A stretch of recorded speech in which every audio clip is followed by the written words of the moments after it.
ठीक आहे sir start स्वागत. वंचित बहुजन आघाडीच्या वतीने आयोजित आजच्या या महत्त्वाच्या पत्रकार परिषदेत सर्व पत्रकार बंधू भगिनींचं हार्दिक स्वागत आहे.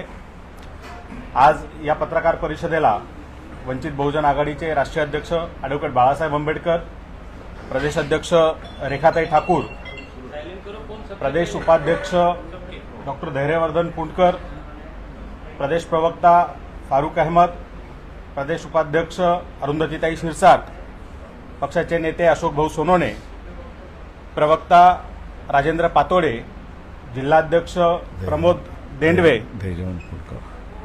आणि मी स्वतः सिद्धार्थ मोकळे अशी सर्व राज्य कार्यकारिणी आणि जिल्हा पदाधिकारी या ठिकाणी उपस्थित आहेत. पक्षाच्या भूमिकेच्या संदर्भात काल रात्री राज्य कार्यकारिणीची बैठक झाली, सविस्तर चर्चा झाली आणि काही निर्णय पक्षाने घेतलेले आहेत, काही भूमिका पक्षाने ठरवलेल्या आहेत. त्या जाहीर करण्यासाठी आजच्या या पत्रकार परिषदेचं आयोजन करण्यात आलेलं आहे. मी पक्षाचे अध्यक्ष ॲडव्होकेट बाळासाहेब आंबेडकर यांना विनंती करतो की त्यांनी पक्षाची भूमिका ही माध्यमांसमोर या ठिकाणी मांडावी. मी हिंदीमध्ये सुरुवात करतो आणि मग मराठीत येतो.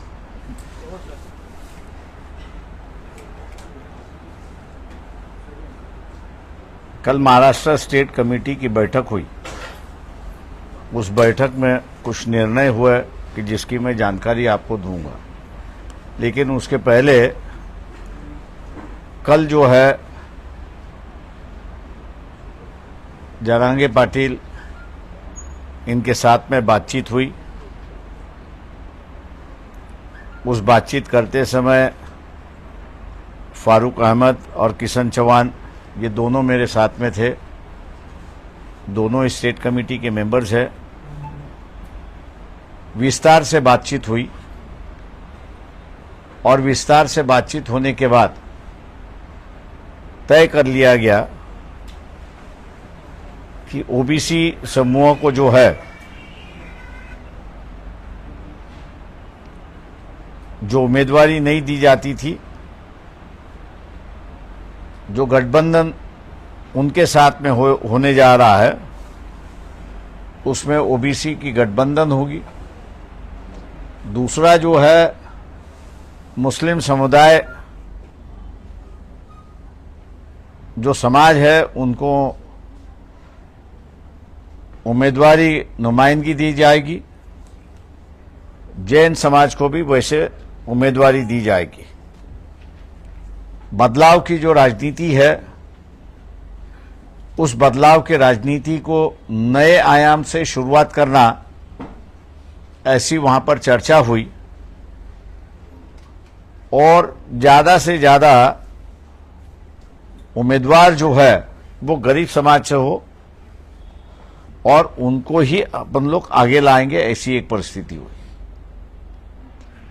पहले फेज के जो उम्मीदवार है वंचित के जो है, उनका समर्थन जरांगे पाटिल का है. 30 तारीख को जो है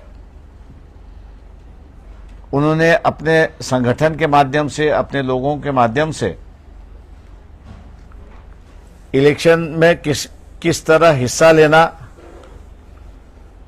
और उसमें क्या भूमिका लेना, इस पर जो लोगों से राय मांगी है,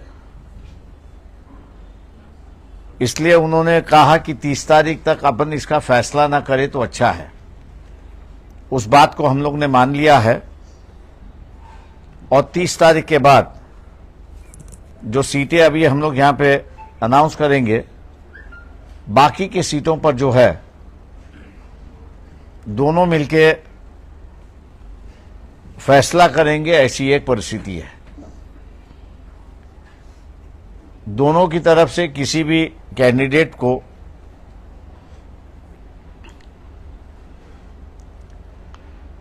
प्रेस नहीं किया जाएगा कि यही चाहिए यही चाहिए.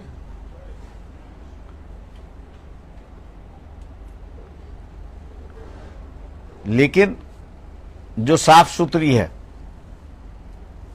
गरीब है और उम्मीद रखते हैं कुछ करने का, इन्हीं क्राइटेरिया पे जो है वो उम्मीदवारी वहां पर दी जाएगी।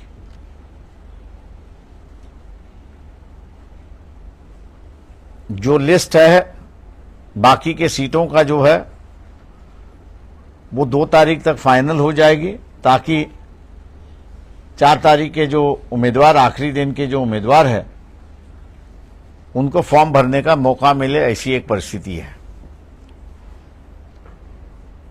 ये नया गठबंधन हम लोग खड़े कर रहे हैं।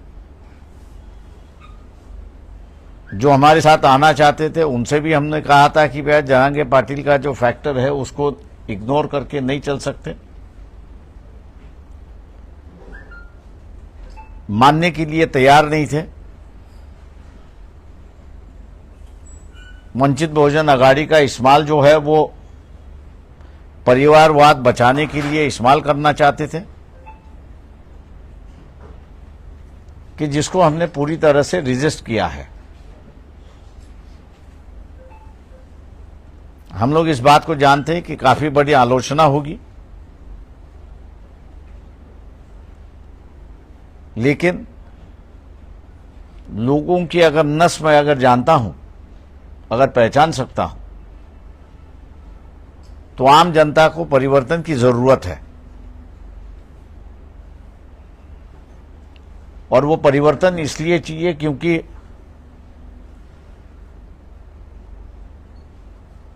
एमएसपी प्राइस जो है किसानों के लिए, जो एमएसपी प्राइस सबसे लाभदायक है ऐसा मैं कहता हूं, उसका कानून बनना चाहिए।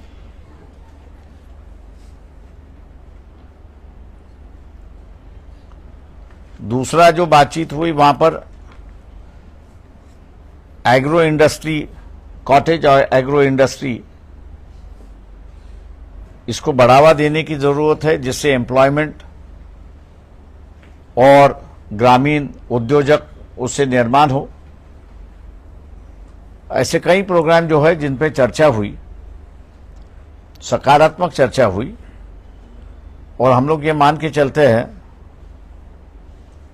कि ये जो जरांगे पाटिल और उनके संगठन के साथ का मेलजोल जो है, क्योंकि मैं समझौता नहीं कह सकता हूं, क्योंकि उन्होंने कोई पार्टी बनाई नहीं है, ना बनाना वो चाहते हैं। इसलिए ये जो सामाजिक गठबंधन हो रहा है, जिसको हम लोग एक राजनीतिक आयाम देने जा रहे हैं, लोग इसको स्वीकारेंगे और बदलाव का जो माहौल है, आज भी जो है खरीद फरोश यहां से वहां चलने की उम्मीद पूरी तरह से चली है। हम लोग ये मान के चलते हैं कि इस समझौते के माध्यम से एक नई राजनीतिक शुरुआत होगी, नीतिमत्ता की राजनीति वहां पे शुरुआत होगी, मूल्यों की राजनीति शुरुआत होगी, और आम आदमी के सवालों को एड्रेस करने की राजनीति यहां पे शुरुआत होगी। ऐसा उम्मीद हम लोग करके चलते हैं। मैं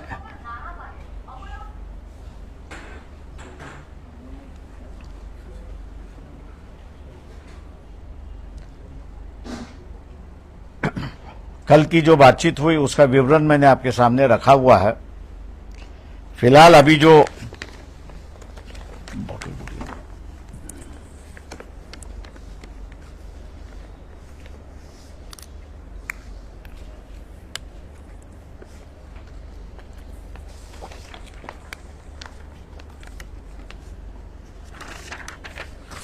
फर्स्ट फेज के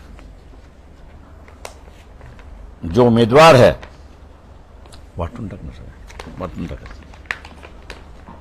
उस पे भंडारा गोंदिया से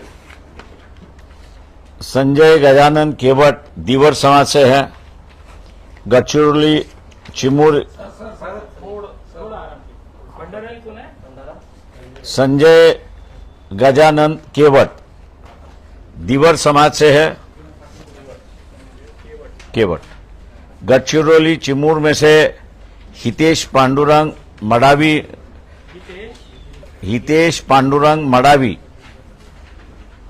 गोंड समाज से हैं,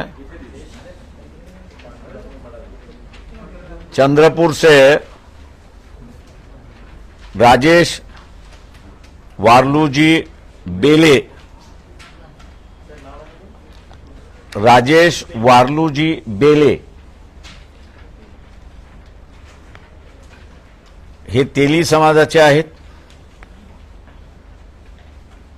बुलढाणा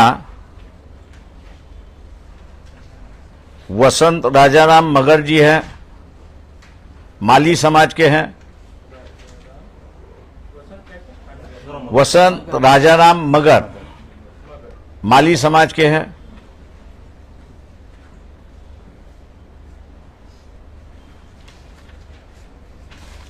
अकोला मैं खुद हूं. अमरावती आरक्षित है,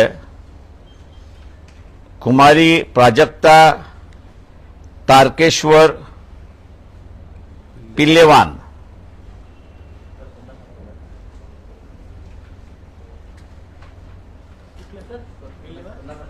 पिल्लेवान कुमारी Prajakta Tarkeshwar पिल्लेवान.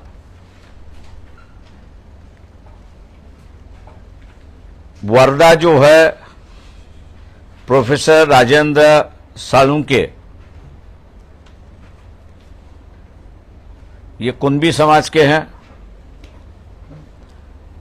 Yavatmal Washim Khem Singh Prataprao Pawar,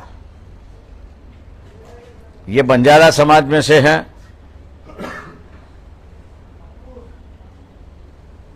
parliamentary constituency number 10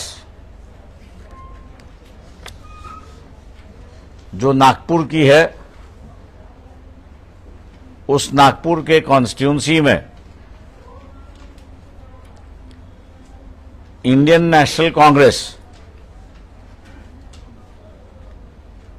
इनका समर्थन हम लोग कर रहे हैं.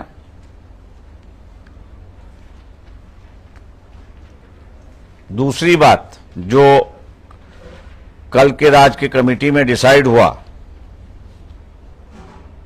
ओबीसी बहुजन पार्टी ये गठित हो चुकी है.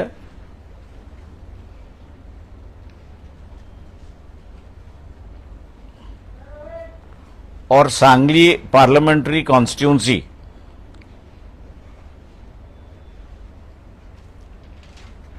उनका तय नहीं है, लेकिन वो प्रकाश शेंडगे अगर कॉन्टेस्ट करते हैं तो उनको हम समर्थन दे रहे हैं. वैयक्तिक त्यांना कंप्लीट होतं. और रामटेक कॉन्स्टिट्यूंसी के जो उम्मीदवार है पार्टी की ओर से, उनकी अनाउंसमेंट आज शाम को 4 बजे की जाएगी.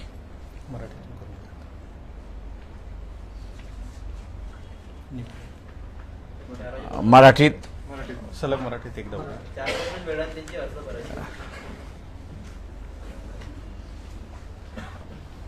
वंचित बहुजन आघाडी राज्य कमिटीची काल बैठक झाली आणि त्या बैठकीमध्ये असणारा महत्त्वपूर्ण निर्णय त्या ठिकाणी घेण्यात आले. त्या निर्णयाकडे मी असणारा नंतर येतो, परंतु जे आमच्याबरोबर समझोता करायला उत्सुक होते त्यांना आम्ही म्हणालो होतो की जरांगे पाटील या फॅक्टर आपण लक्षात घेतला पाहिजे. पण दुर्दैवाने तो फॅक्टर काही लक्षात घेतला नाही आणि म्हणून काल जरांगे पाटील आणि पक्षाच्या नेत्यांची, मी आणि फारुक अहमद आणि किसन चव्हाण अशी बैठक झाली आणि या बैठकीमध्ये पहिल्या फेजची निवडणूकचा अर्ज आज संपतोय, पण दुसऱ्या फेज पासूनचं जे आहे त्याच्या संदर्भातली असणारी चर्चा ही 31/1 आणि 2ला पूर्ण करायचं असं त्या ठिकाणी निर्णय झाला. चर्चेच्या दरम्यान शेतकऱ्यांचा आणि बेरोजगारांचा प्रश्न आणि विशेष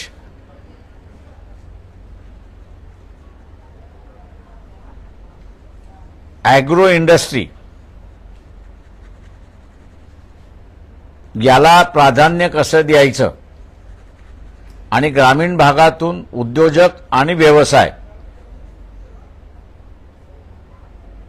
इतर करता येईल त्याच्या संदर्भात आणि इतर प्रश्नांची सुद्धा चर्चा झाली.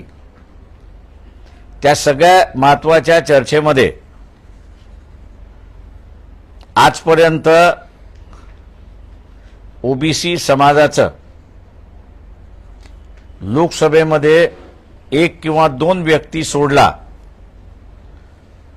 तर गेल्या 70 वर्षामध्ये प्रतिनिधी दिलेला नाही.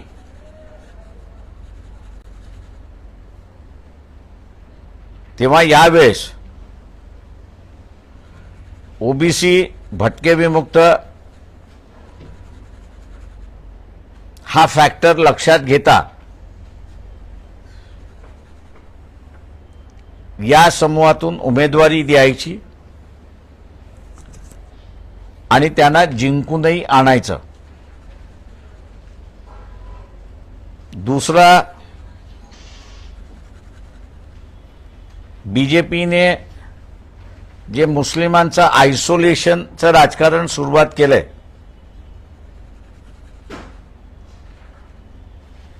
त्याला थांबवण्यासाठी या लोकसभेमध्ये मुस्लिम उमेदवार सुद्धा आपण उतरायचा आणि त्यांनाही उमेदवारी द्यायची. तिसरा, जैन समाजाचा सुद्धा उमेदवार आपण उतरवायचा आणि त्याला जिंकून आणायचं अशी असणारी परिस्थिती आहे.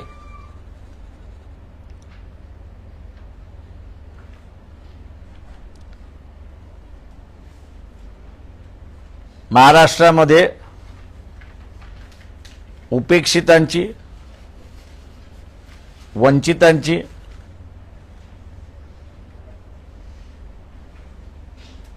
आणि गरीब मराठा, मुस्लिम आणि इतर यांची ही नवीन वाटचाल आम्ही त्या ठिकाणी मानतोय.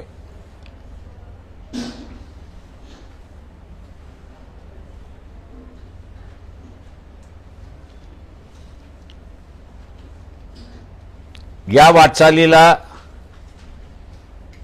समूह पाठिंबा देईल अशी अपेक्षा आम्ही त्या ठिकाणी धरतोय. दुसरं, सगळ्यात महत्त्वाचा जो निर्णय झाला तो म्हणजे राजकारण आणि इलेक्शन यामध्ये प्रचंड पैसा खर्च केला जातो, वापरला जातो.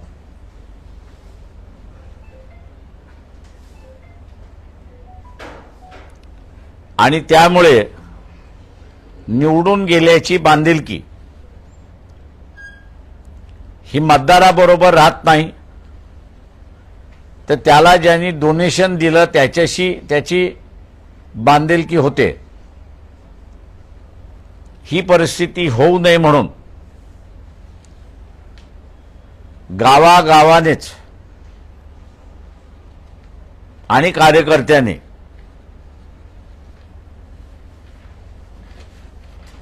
प्रचार सुरुवात केला पाहिजे.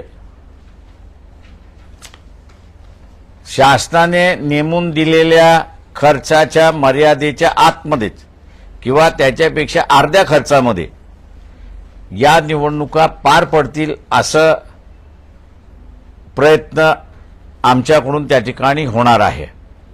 पैशाचा रोल हा इलिमिनेट करता येणार नाही, पण मिनिमाइज करण्याची कालचा निर्णय आमचा त्या ठिकाणी झाला, जेणेकरून इंग्रजीमध्ये ज्याला डिझर्विंग उमेदवार आपण म्हणतो त्याला उमेदवारी मिळेल. आणि आज जे आयाराम गयारामाचं जे राजकारण आहे मला इथे उमेदवारी मिळाली नाही तर मी त्या पक्षामध्ये जातो, हे आपल्याला असताना थांबवता येईल अशी परिस्थिती आहे. तेव्हा हे जे निर्णय झाले कालच्या बैठकीमधले जरांगे पाटील यांच्याबरोबरचे, ते मी आपल्यासमोर या ठिकाणी मांडलेले आहेत. दुसऱ्या बाजूस कालची जी बैठक झाली त्या बैठकीमध्ये मी आतापर्यंत आपल्याला जे सांगितलं त्याच्यावरती सुद्धा चर्चा झाली आणि आपण हे पुढे घेऊन गेलो पाहिजे असा निर्णय त्या ठिकाणी झाला. दुसरं, पहिल्या फेजमधले जे उमेदवार आहेत त्यांची नावंही निश्चित करण्यात आलेली आहेत. भंडारा गोंदिया मतदारसंघामध्ये संजय गजानन केवट दिवर समाजाचे आहेत. गडचिरोली चिमूर मतदारसंघामध्ये हितेश पांडुरंग मडावी हे गौंड समाजाचे आहेत. चंद्रपूर राजेश वारलूजी बेले हे उमेदवार आहेत, तेली समाजाचे आहेत. बुलढाणा वसंत राजाराम मगर हे माळी समाजाचे आहेत. अकोल्याहून मी स्वतः उमेदवार आहे. अमरावतीमध्ये कुमारी प्राजक्ता तारकेश्वर पिल्लेवान या राखीव मतदारसंघामधल्या उमेदवार आहेत. वर्धा प्रोफेसर राजेंद्र साळुंके हे कुणबी समाजाचे उमेदवार आहेत. यवतमाळ वाशिम खेमसिंग प्रतापराव पवार हे बंजारा समाजाचे उमेदवार आहेत. याच्याच बरोबर ओबीसींची असणारी जो नवीन पक्ष स्थापन झालेला आहे ओबीसी बहुजन पार्टी, त्यांनी आम्हाला मध्यंतरी कळवलं होतं की सांगली मतदारसंघामध्ये प्रकाश शेंडगे हे लढतील. ते जर लढले तर त्यांचा आमचा पाठिंबा त्या ठिकाणी राहणार आहे. दुसरं, रामटेक मतदारसंघ जो आहे या रामटेक मतदारसंघातला उमेदवाराचं नाव हे आम्ही 4 वाजता घोषित त्या ठिकाणी करणार आहोत. त्याच्यातला महत्त्वाचा निर्णय काल जो झाला तो म्हणजे नागपूर पार्लमेंटरी कॉन्स्टिट्युन्सीमध्ये काँग्रेस पक्षाचे म्हणजे इंडियन नॅशनल काँग्रेस पक्षाचे जे उमेदवार आहेत पार्लमेंटरी कॉन्स्टिट्युन्सी 10 नागपूर, त्यांना वंचित बहुजन आघाडीचा पाठिंबा आहे. माझं निवेदन संपलेलं आहे. प्रश्न उत्तर आज नाहीत. प्रश्न आज नाही. प्रश्न आज नाहीत. प्रश्न आज नाहीत.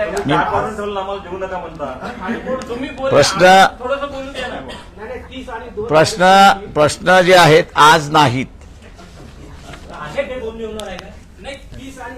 आज जे आहे ते एवढंच जाऊ द्या. पक्षाने घेतलेले जे निर्णय आहेत ते निर्णय लोकांपर्यंत जाऊ द्या. पक्षाचे प्रश्न जे आहेत उद्यापासून तुम्ही आणि मी याच शहरात आहोत तेव्हा आपण ते घेऊ शकतो. थँक्यू. गठबंधन है ये टूट गया, ये चल रहा है कि वेट एंड वॉच है. मी thank you very much. Thank you very much.